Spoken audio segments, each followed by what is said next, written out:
Bon sabbat, frères et sœurs, bon sabbat à tous et à toutes. Moi, ça fait que nous allons bien, que nous aimons bien. Oui, oui. Que la paix et la grâce de Dieu soient avec vous tous. Amen, amen. Et encore et toujours un privilège pour que nous soyons capables de partager la parole de Dieu avec nous. Que bon Dieu fait nous grâce pour que nous soyons capables de déverser l'esprit nous, la parole pour que nous soyons capables de tirer des leçons pour que nous soyons capables d'apprendre et aussi partager avec d'autres. Et jusqu'ici, l'Éternel nous a secourus. Jusqu'ici, l'Éternel fait former nous grâce. Il protège nous, garde nous, il évite maladie pour nous, il évite mauvaises nouvelles pour nous. Et nous bénissons pour ça.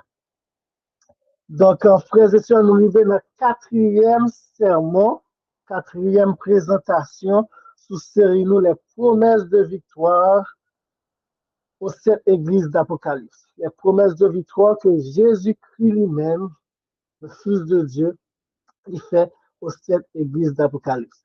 Nous arrivons dans la troisième église, l'église de Pergame, et nous sommes obligés de faire une promesse ça, que nous trouvons dans Apocalypse 2, verset 17. Nous sommes obligés de faire en deux parties parce que nous avons une promesse gagner deux parties. Et première partie, la manne cachée, il était prendre un petit temps, nous pas arrêter plus. Il était prendre environ une heure de temps pour nous parler seulement de partie ça, et nous pas arrêter plus. Nous sommes obligés de faire troisième église là en deux parties. Promesse pour troisième église là en deux parties. Frères et sœurs, je rappeler nous que pendant ce ça, nous guettons ouais et nous avons pour nous ouais plusieurs sujets différents qui ont en relation directe avec le type de promesse que Christ fait à une église spécifique. Nous sommes allés en profondeur sous question de l'arbre de la vie. Ensuite, sous question de la seconde mort, en parallèlement avec la première mort, nous sommes allés en profondeur sous question ça ensemble.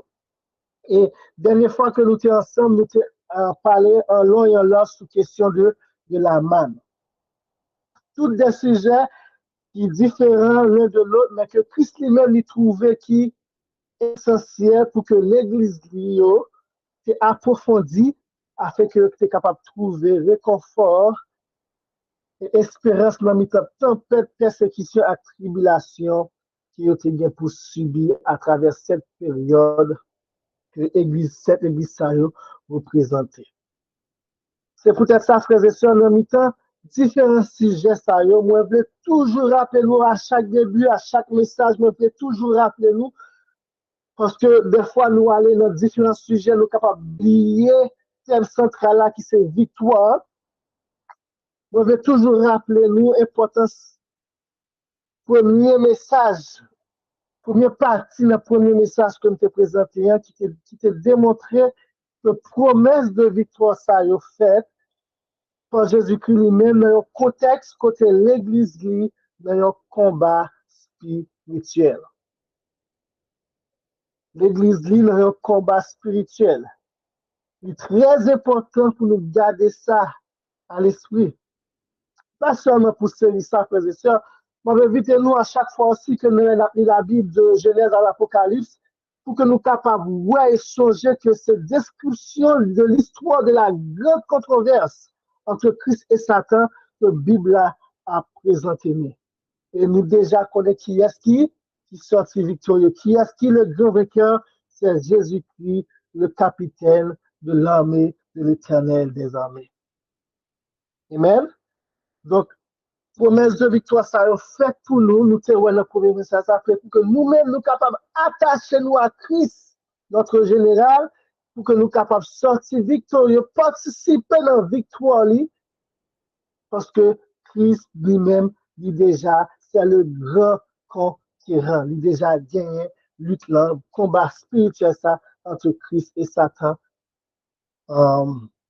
Et nous, tout ça que nous supposons faire, c'est accaparer nous de victoire ça.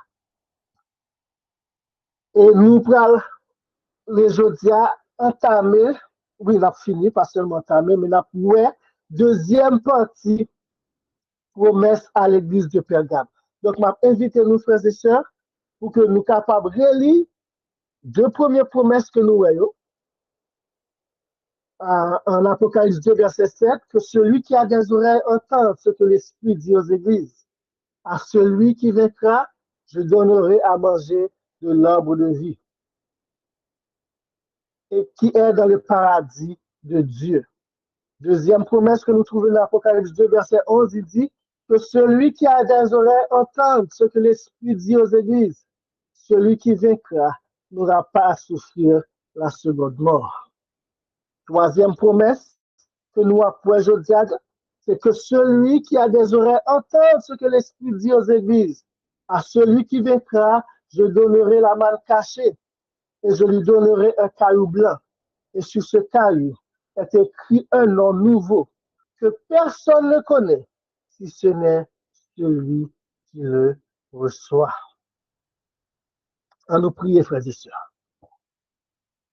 Mon papa, nous qui dans ce ciel-là, Dieu d'amour et de bonté, de miséricorde, nous vous remercions pour toute riche bénédiction que vous accordez nous.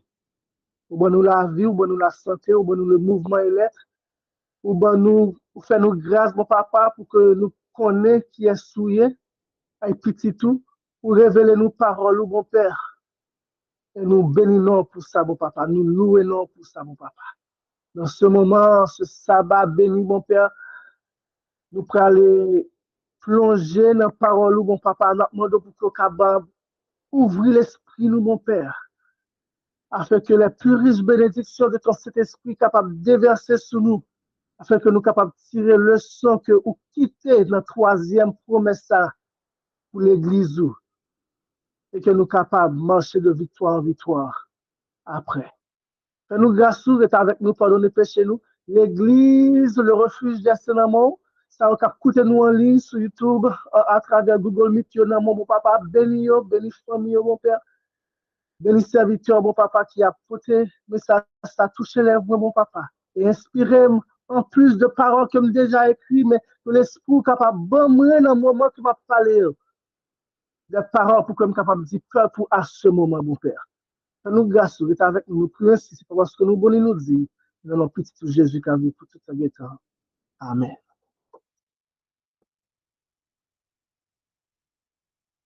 Notre troisième promesse, frères et sœurs, que celui qui a des oreilles entende ce que l'Esprit dit aux églises. À celui qui vaincra, je donnerai de la manne cachée et je lui donnerai un caillou blanc. Et sur ce caillou est écrit un nom nouveau que personne ne connaît, si ce n'est celui qui le reçoit. Frères et sœurs, songez contexte troisième promesse ça que nous avons dans la première partie, mais ça que nous ne pouvons pas retourner là sous lui parce que nous avons fait ça déjà. Que promesse ça que bon Dieu, que Jésus-Christ lui-même nous fait à Pergame, pour nous songer contexte ça, m'a fait un résumé en utilisant les paroles de Askel dans le voyant de Patmos. Il dit nous, l'Église entre 312 et 738 après Jésus-Christ a joint les mains avec le pouvoir civil. L'union de l'Église et de l'État, l'union réalité dès la troisième Église. Elle a pris les richesses de l'État et lui a demandé la protection civile. L'argent, l'État non, il fait ça et c'est l'État qui a la protection. Il n'a pas compté sur la puissance divine encore. L'Église veut une protection, l'État. Ensuite, ont été introduits les péchés spirituels de l'idolâtrie et de la fornication. Donc, j'ai Concile de Nicée en 325, la doctrine de la Trinité, la loi du dimanche, etc. Et bien d'autres fausses doctrines qui prennent l'entrée à travers l'Église pendant la période ça. L'idolâtrie était l'amour de l'argent, l'amour du monde, et toutes les fausses adorations qui ont pris la place de l'adoration à Jéhovah. Frères et sœurs, l'église de Pergame, ça c'est pas très différent de l'église de l'époque que nous vivons, mon papa. C'est de la fornication aux yeux de Dieu lorsque son peuple est attaché à une puissance autre que le bras de l'omnipotent. Lorsque nous espérons que l'autre monde qui est capable de secourir nous, que l'Éternel lui-même, même Jean-Pape Israël a souvent, il était en danger au lieu que tu conçu exemple bon royaume qui, lorsque l'autre ennemi a attaqué, il allé vers l'Éternel, il allé vers le prophète l'Éternel, il dit, qui ça l'Éternel dit? Est-ce qu'il faut attaquer? Est-ce qu'il faut nous être posé? Et puis l'Éternel lui-même, il porte des solutions.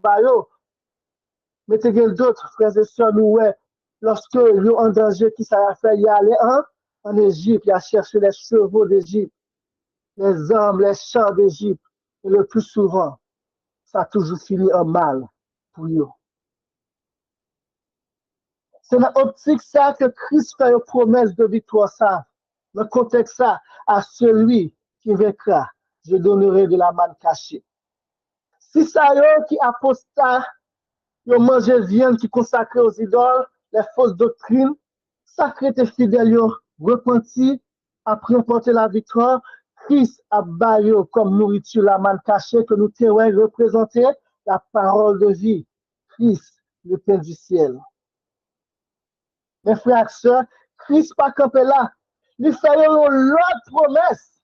Il dit, et je lui donnerai un caillou blanc. Et sur ce caillou est écrit un nom nouveau que personne ne connaît, si ce n'est celui qui le reçoit. Christ fait l'église ça de promesses. Il connaît qui ça que l'église a traversé. Il connaît misère que l'église a traversé. Il connaît l'église là et ça qui a été fidèle avec d'autres millions. Il est pour être rejeté par la société parce que le décidé était fidèle à Jésus-Christ. Jésus-Christ a deux promesses pour qu'il soit capable de pour qu'il soit capable de rester fidèle et remporter la victoire. À celui qui vaincra, m'a bali la manne cachée, et aussi m'a bali un caillou blanc, m'a bali un nouveau nom. L'expression caillou blanc, frères et sœurs, nous joignons seule fois dans la Bible, et c'est dans le verset ça. Donc, nous n'avons pas aucun moyen pour nous comparer lui avec d'autres passages des Saintes Écritures. Nous sommes laissés à faire des conjonctures et des déductions selon les coutumes de l'époque. Mais tout ça, que nous connaissons que le fait que le caillou est blanc, il démontre que nous que le vainqueur est approuvé par le ciel. Et nous connaissons couleur blanc de la Bible, c'est symbole de sainteté et de pureté. Signifiant que le caractère du vainqueur a été blanchi et purifié de toute tache de péché et d'iniquité par celui qui sonde les cœurs et les reins. Heureux celui dont la transgression est pardonnée et dont le péché est couvert, nous dit Psaume 32, versets 1 et 2. Heureux l'homme à qui l'Éternel n'impute pas l'iniquité et dans l'esprit duquel il n'y a point de fraude. Version Osterval. Ça qui est intéressant avec Cailloussa, c'est que vainqueur recevoir un nom nouveau sous Caillou. Et nous réaliser, frères et sœurs, que ce n'est pas la première fois que ça fait dans la Bible. Souvent, bon Dieu changeait nos personnages dans trois occasions. Lorsqu'il entrait en alliance avec le monde, lorsqu'il parle d'un monde, il y a une nouvelle mission, et pour marquer un changement de caractère qu'a le monde. Nous parlons en bas trois, par plus ça, quelques exemples. Premièrement, exemple d'alliance. Nous connaissons très bien que Abraham n'a été changé lorsque bon Dieu entrait en alliance avec lui. Dans Genèse 17, verset 1 à 5, nous lisons lorsque Abraham fut âgé de 99 ans, l'Éternel apparut à Abraham et lui dit, je suis le Dieu Tout-Puissant, marche devant ma face et sois intègre. J'établirai mon alliance entre moi et toi et je te multiplierai à l'infini. Et nous songeons en décembre dernier, nous avons un séminaire sur la nouvelle alliance et nous sommes allés en profondeur sur l'alliance de Dieu avec Abraham, frères et sœurs. Genèse 17, verset 3, Abraham tomba sur sa face et Dieu lui parla en disant, voici mon alliance que je fais avec toi. Tu deviendras père d'une multitude de nations. On ne t'appellera plus Abraham, qui signifie père exalté, mais ton nom sera Abraham, qui signifie père d'une multitude, quand je te rends père d'une multitude de nations. Et dans Genèse 17, la fois aussi que bon Dieu tout profité son genou, madame Abraham, Sarah, qui était Abraham, madame Abraham, les Sarai, et il songeait dans Sarah, qui signifie princesse. C'est un exemple que nous voyons que bon Dieu, lorsqu'il a entré en alliance avec un monde, il changeait nos monde ça. Il dit qu'on y a même avant nous alliance, ou pas les mêmes noms, ou pas les mêmes gens. Nous était bon avant, nous ça changé. Moi décidé pour moi boire l'autre nom qui est en accord avec alliance que moi entrer avec roi. Deuxième exemple que nous voyons, lorsque bon Dieu changeait nos monde, c'est lorsque le Père voyait moun ça dans mission. Nous avons exemple de l'apôtre Paul, nous qui était seul, il changeait en Paul. Et nous aussi, avons exemple que nous avons ensemble, c'est l'apôtre Pierre. Matthieu 16, verset 15 à 19, nous lit, et vous, leur dit-il, qui dites-vous que je suis? Jésus-Christ a enseigné, enseigné auprès de ses disciples, c'est ça que vous entendez, moun qui alentour, juif dit que moi, il y a qui dit, c'est le Baptiste qui est tout lent, Élie, etc. Il y a plusieurs noms. Mais Jésus, même chose, frères et sœurs, il n'est pas intéressé à qui ça ou connaît l'autre monde connaît de lui. Mais qui ça ou même ou connaît de lui? Qui ça ou même dans le cœur ou connaît de lui? Qui dites-vous que je suis? Alors, verset 16, Simon Pierre a répondu, tu es le Christ, le Fils du Dieu vivant. Ah, nous devons aller dans Matthieu 16, partie ça, nous devons retourner là dans notre session, dans d'autres messages. Parce que, en tout cas, on nous était là. Tu es le Christ, le Fils du Dieu vivant. Jésus reprenait la parole et dit, tu es heureux, Simon, fils de Jonas, car ce ne sont pas la chair et le sang qui t'ont révélé cela, mais c'est mon Père qui est dans les cieux. Qui est-ce qui révélait la pierre? À Simon? C'est Papa qui est dans le ciel là. Et dans verset 18, Jésus va dire, et moi, je te dis que tu es Pierre, et que sur cette pierre, je bâtirai mon église, et que les portes du séjour des morts ne prévaudront point contre elle. Je te donnerai les clés du royaume des cieux. Ce que tu liras sur la terre sera lié dans les cieux. Ce que tu délieras sur la terre sera délié dans les cieux. Alors Jésus-Christ dit Simon, où c'est Pierre? Et sous Pierre ça, sous vérité ça, que se dit, sous ce roc, parce que le grec là, il y a différence, sous ce roc, que où saute prononcé à tu es le Christ, le Fils du Dieu vivant, c'est sous pièce ça, c'est sous vérité ça, c'est sous fondement ça que m'a bâti l'église moyen. Et quel que soit attaque que l'ennemi que m'a fait contre lui, même si on voyait la mort pas bien pouvoir sous l'église là, et sous tout le monde qui accepté, construit sous pierre ça, que m'a bâti l'église moyen, frères et sœurs. Et c'est bien triste que vous connaissez ça qui fondement l'église, Jésus-Christ, le Fils du Dieu vivant, des hommes et des femmes, soit dans l'ignorance, soit dans l'incrédulité, a dit que Jésus-Christ a petit bon Dieu. Il a démonté, il a crasé le fondement de l'église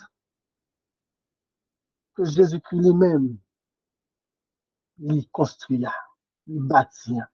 Frères et sœurs, nous comptons le plus souvent, on a parlé de piliers, les 7 piliers de la foi adventiste, etc., la personnalité de Dieu, de son Fils, le sanctuaire, le sabbat, les 10 commandements, etc. cette prière, ça a sans valeur qui pas un fondement pour le chita sur eux. Cette prière, ça, samedi, cette prière, ça a sans valeur si nous pas un fondement pour le chita sur eux. Imaginez, on va construire un cas où juste, ou pas faire fondement, ou pas faire base là, ou juste mettre cette photo. Vous pensez que ça va tomber notre tremblement de terre, notre gros tempête, frères et sœurs? Non, il ne peut pas tomber. Donc, nous voyons encore, frères et sœurs, que Jésus-Christ, mon Dieu, il change le nom au monde lorsque il parle balion, en mission, en alliance, lorsque nous prenons alliance avec nous, lorsque il parle balion en mission pour qu'il y accompli pour lui. Et troisièmement, lorsque il entre, lorsque il a signifié un changement de caractère, la Kaimoussa. Et exemple que nous parlons lire, c'est l'exemple de Jacob. Dans Genèse 32, verset 24 à 30, nous lit Jacob demeura seul, alors un homme lutta avec lui jusqu'au lever de l'aurore. Jacob qui a quitté Taï, Toto là-bas, avec petite lit, madame lit, et laisse sous route, il tendait que frère lui, que était volé le doigt de l'Est. Esaü a marché sous lui avec l'homme et d'homme. Jacob fait tout ça qui est possible dans son humanité pour qu'il soit capable d'apaiser la colère de son frère, c'est vrai, mais quelques petits chefs, quelques petits cabrites, pas de café, Esaü posé du tout. Mais lorsque les filles fait ça, frères et sœurs, il allait vers Jésus-Christ. Il dit, seul autre moyen que me gagne, c'est la prière. C'est chercher le secours du Dieu très haut, du Dieu Abraham et d'Isaac, du Dieu de mes pères. Et pendant que lui, pour contre lui, comme monde qui mettait main sous Jacob et Jacob décidait, pas connaître si son ennemi ou pas, Jacob marre Goumen avec mon nom. Et Goumen jusqu'au lever de l'aurore. Fait 8 ans à Goumen, frères et sœurs. Voyant qu'il ne pouvait lever, cet homme le frappa à l'emboîture de la hanche, et l'emboîture de la hanche de Jacob se dénit pendant qu'il luttait avec lui. Il dit, laissez-moi aller car l'aurore se lève.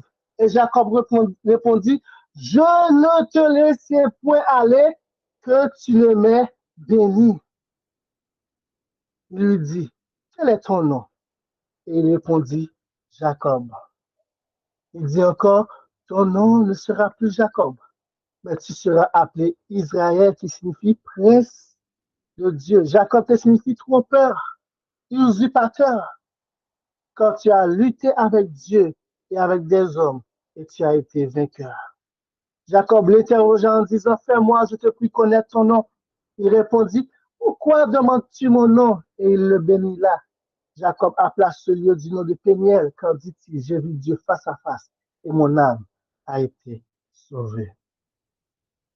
Nous voyons que changement de nom sacrifié par rapport avec le caractère de Jacob. Donc, qui signifie usurpateur, trompeur, il signifie prince de Dieu. Parce qu'il luttait avec mon Dieu et avec les hommes, et tu as été vainqueur. Frères et sœurs, n'est-ce pas vrai que nous dit l'expérience de Jacob? C'est l'expérience que le peuple bon Dieu a pour connaître durant la fin des temps, très bientôt. Notre Jésus des siècles, pas 668, nous lit, le peuple de Dieu sera alors plongé dans les scènes d'affliction et d'angoisse que le prophète qualifie de temps de détresse de Jacob. Ainsi, par l'Éternel, nous entendons des cris d'effroi. C'est l'épouvante, ce n'est pas la paix. Pourquoi tous les visages sont-ils devenus pâles? Malheur, quand ce jour est grand, il n'y en a point eu de semblable. C'est un temps d'angoisse pour Jacob. Mais il en sera délivré. Le peuple de Dieu sera délivré, frères et sœurs. La situation du peuple de Dieu en ce temps de détresse est représentée par la nuit d'agonie passée par Jacob a crié à Dieu de le délivrer de la main d'Ésaü. Il lutta avec l'ange encore 3 des siècles et il fut vainqueur. Grâce à son humiliation, à son repentir et au complet abandon de soi-même. Ça n'a pas fait nous penser au jour des expiations? Qui ça pour que le peuple bon Dieu en fait pendant la période antitypique du jour de l'expiation? Qui ça fait bon Dieu ce qu'on fait le jour du Yom Kippour, humilier, repentance. Et c'est même ça que le peuple bon Dieu est supposé faire, comme Jacob. Grâce à son humiliation, à son repentir et au complet abandon de soi-même, ce mortel, faillible et pécheur remporta la victoire de sa lutte avec la majesté du ciel. De sa main tremblante, il s'était saisi des promesses de Dieu et celui dont le cœur brûle de l'amour infini n'avait pu rejeter la supplication du pénitent. Moi, pas aller sans pas béni. Moi, pas quitter aller sans pas béni. Comme preuve de son triomphe et pour encourager d'autres, ça est pour nous, frères et sœurs, comme preuve de son triomphe et pour encourager d'autres malheureux à suivre son exemple, le nom de Jacob qui rappelait son péché fut remplacé par un autre, Israël, qui commémorait sa victoire. Et il dit nous, le nom ça qui change, c'est pour nous que bon Dieu fait. Oui, il était bon pour Jacob, tout, c'est ça. Mais nous avons une leçon, nous pouvons passer à travers un angoisse qui est encore plus difficile que Jacob. Et pour bon nous encouragement, pour dire nous à celui qui vaincra, il change le nom Jacob pour nous. Jacob qui t'a rappelé péché en Israël, qui commémorait sa victoire.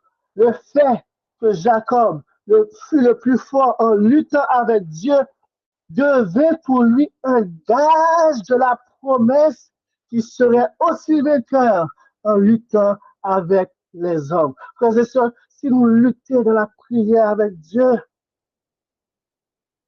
Dieu est pour nous, il sera contre nous, nous dit l'apôtre Paul. Que peuvent nous faire des hommes, nous dit David. Pour Dieu, bonne victoire.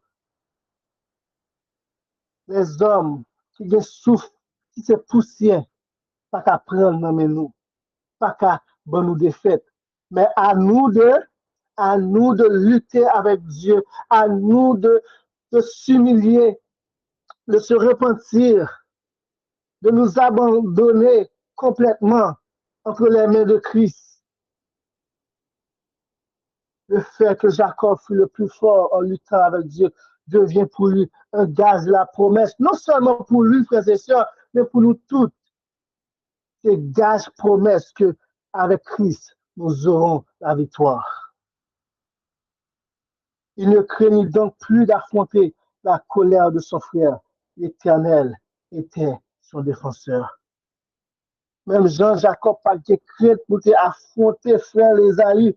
De même, malgré nous pas souffrir, mais nous prêté attaché, nous pas de crainte les hommes, parce que message premier un jour de temps, tâchez sous que nous, craignez Dieu et donnez-lui gloire.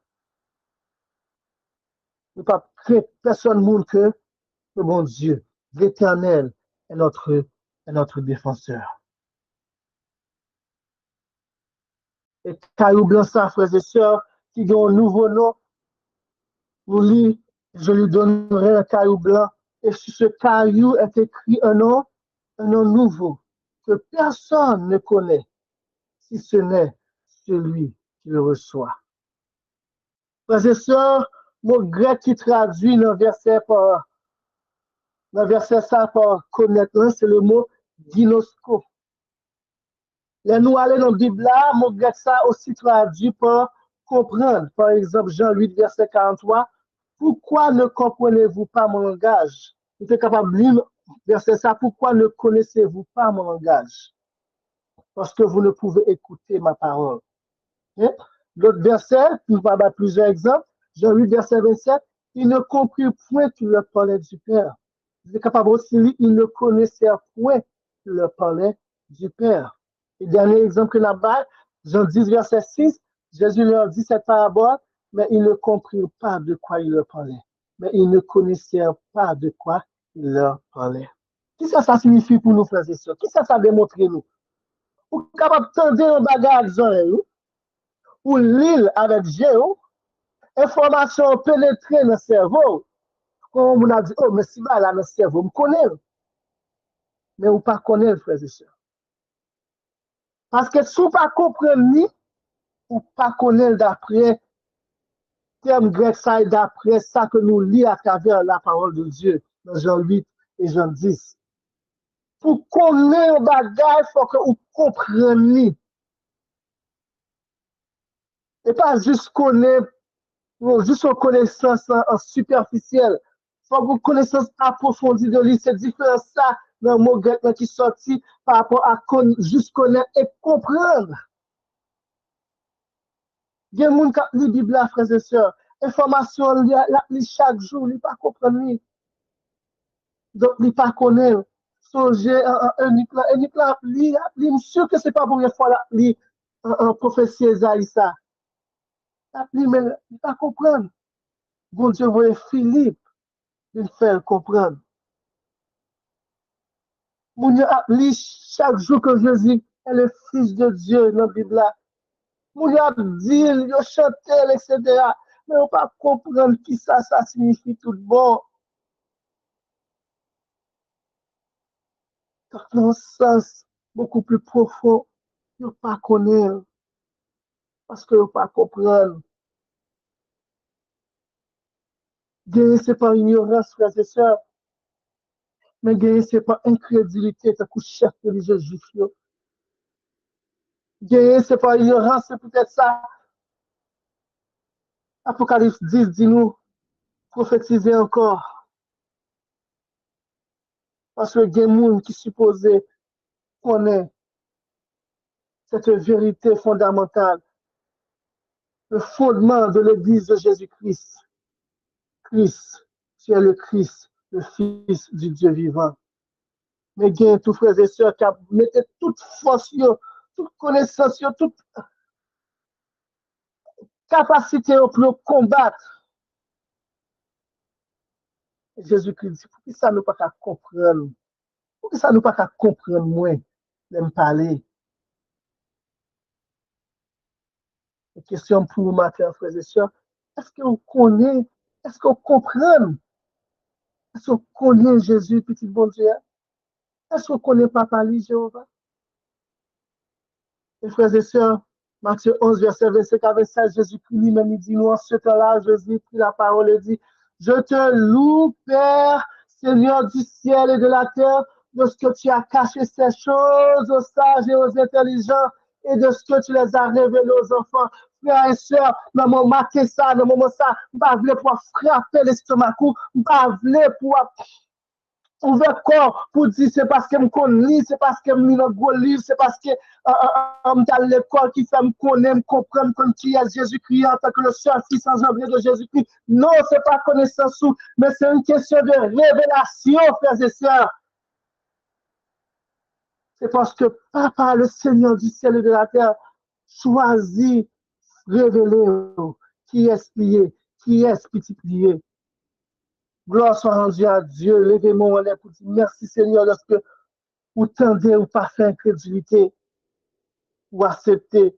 Parce que le monde, bon Dieu, révélé, mais malheureusement, ils vivent figure pour ne pas attendre, pour ne pas comprendre. Et tant que ce script dit, je dis, nous ne préférons dire, pour venir porter un message, nous ne préférons dire, nous préférons pas connaître pour ne pas condamner. Vous n'avez pas réalisé que lorsque il dit, il préfère pas connaître, il refuse de dire tout condamner tête et frères et sœurs. Un refus de connaissance, c'est même valeur avec un rejet ou une connaissance pour rejeter. Matthieu 11, verset 26, oui, Père, je te loue de ce que tu l'as voulu ainsi.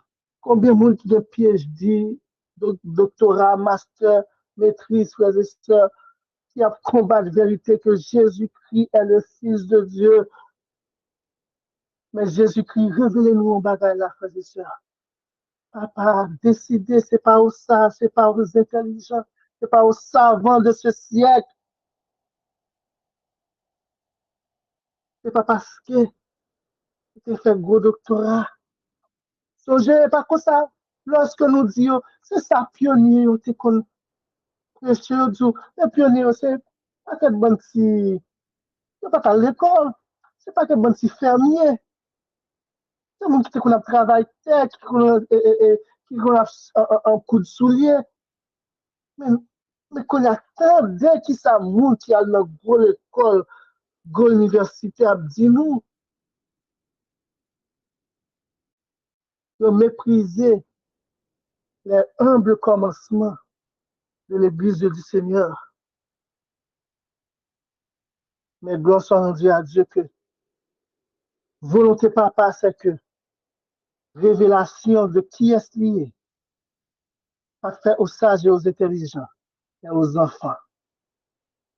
Ou même qui tout que 90 ans, 70 ans, mais qui décide que de la parole de Dieu, ou son bébé, ou son timoun, alors Jésus-Christ vient, papa vient lui révéler la vérité ça à vous-même. Matthieu 11, verset 27, il dit, toutes choses m'ont été données par mon Père, et personne ne connaît le Fils, si ce n'est le Père. Personne non plus ne connaît le Père, si ce n'est le Fils, et celui à qui le Fils veut le révéler. Personne, frères et sœurs. C'est une question de révélation. Je dis encore, c'est une question de révélation. Il n'y a pas moyen d'en tirer gloire. C'est une question de révélation. Christ fait nous grâce et que son nom soit béni.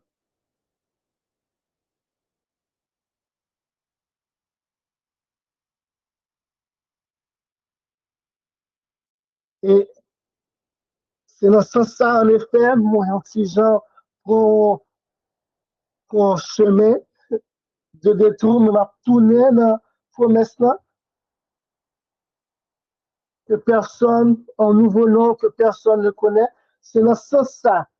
Connaître, c'est comprendre, frères et sœurs.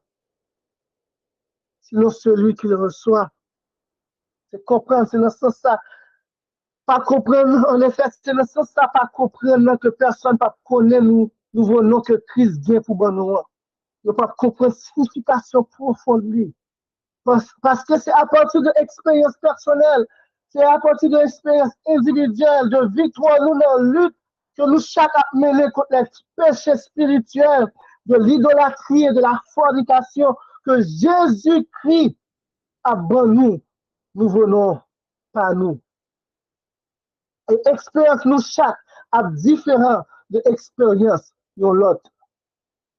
Nous ne pouvons jamais comprendre pour qui ça. C'est comme ça Jésus lui-même, il décidait de aller en l'autre. Et à ce qu'elle tellement présenté ça d'une manière poétique et très beau, que nous avons avec moi dans le voyant de Patmos, page 36, version française, il dit le cœur désireux de rechercher l'esprit est représenté par l'épée à double tranchant. Montrer la deuxième récompense qui est offerte à l'âme repentante. Il lui a donné une pierre blanche. Et sur la pierre, un nouveau nom y est écrit, qui est connu uniquement de celui qui le reçoit. Comme Zorobabel a été appelé un signe ou une pierre de scellement, représentée par une arme de la main du Seigneur, ainsi est chaque personne qui fait le choix de choisir le Christ au lieu du monde. La pierre blanche éclatante de pureté. Il n'a vu en elle aucune des têtes qui sont admirées par les yeux humains. mais c'est une pierre exempte de tout signe d'impureté et y est imprimé par la puissance de Dieu le nom qui est connu seulement de l'individu et de son Rédempteur. D'autres peuvent prononcer ce nom, il est vrai, mais sa signification est un secret entre Christ et la personne.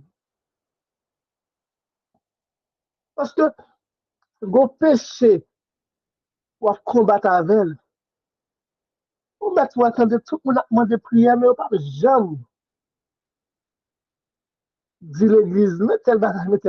Et c'est ça pour faire, je ne vais pas parler au mal, non, mais c'est ça qui est supposé faire. Et le péché, c'est à Jésus-Christ seulement supposé aller, oui. Donc c'est Jésus-Christ seulement qui comprend, Jésus-Christ avoir seulement qui comprend qui victoire que vous gagnez lorsque vous dans le ciel là, que vous faites, que vous connaissez parce que vous quittez le péché ça, parce que il était aidé, il était bon force, il était venu côté, il était un consolateur personnel, un aide personnel, un souverain sacrificateur qui ne manque jamais de la détresse. Il vient côté ou même seul, Jésus-Christ seul à vous-même. Il connaît qui sont passés pour quitter le péché ça. Qui souffre pour qu'on soit capable de gagner victoire sur le péché ça. Donc c'est Jésus-Christ lui-même seul avant qui connaît la signification nouveau nom ça que la baoua. D'autres peuvent prononcer ce nom. Pour prononcer, c'est-à-dire qu'il faut qu'on connaissance de lui, mais cette connaissance superficielle là, il ne faut pas avoir connaissance approfondie, il ne faut pas comprendre signification profonde, nouveau nom ça, que Jésus-Christ lui-même est pour le barouan. Mais sa signification est un secret entre Christ et la personne. Celui qui le reçoit a été coupable d'idolâtrie et de fornication. Et personne d'autre ne sauve que son sauveur qui peut connaître l'expérience de l'âme à laquelle le nouveau nom a été donné. Une fois, c'était Jacob, le trompeur. Personne, sauf le porteur du nom, savait la justesse du nom dans sa vie. À chaque fois qu'il était prononcé par un ami ou un ennemi, c'était une réprimande ouverte de Dieu.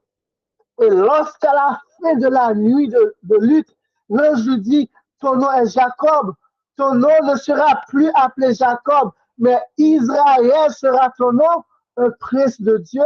Personne, mais Israël seulement connaissait la profonde signification de ce nouveau nom. Frères et sœurs, nous connaissons l'histoire. Nous connaissons la lutte que Jacob menait, mais nous ne pouvons jamais comprendre qui Jacob marié avec Jésus, qui l'a goumé avec pour Jésus qui prend un chinois, boite, et puis pour Jacob qui met le coup dit, parti ton nom, nous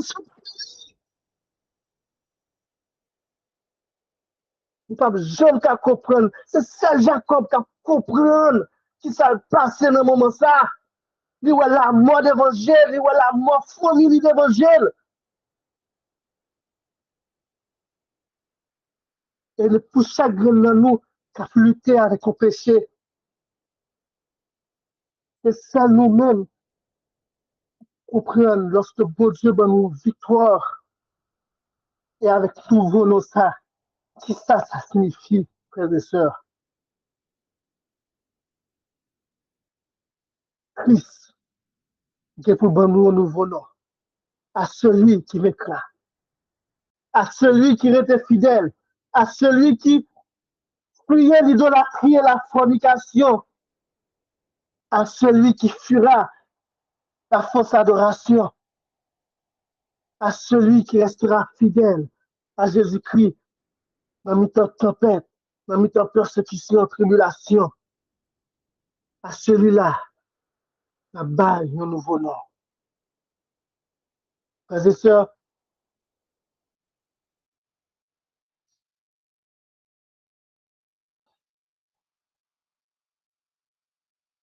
si tu as remis qu'on est nouveau nom, ça matin, pas qu'à dire. C'est ça, je suis capable de dire ce soir, vainqueur. C'est un encouragement comme capable barou, frères et sœurs, c'est sois vainqueur et tu le sauras. Tout autant ou pas vainqueur, recherche le apprendre. Pas besoin de chercher qui nouveau nom, Jésus qui parle bon. Pas perdre du temps dans ça. Pas du temps de préférence. Pas ce temps de préférence. La prière à ce que capable de lutter avec Jésus-Christ pour que capable de jouer une victoire sur un péché quelconque. Sois vainqueur. Sois un conquérant. Et songez, frères et sœurs, avec Christ, nous sommes plus que vainqueurs. Que le Seigneur vous bénisse. Amen.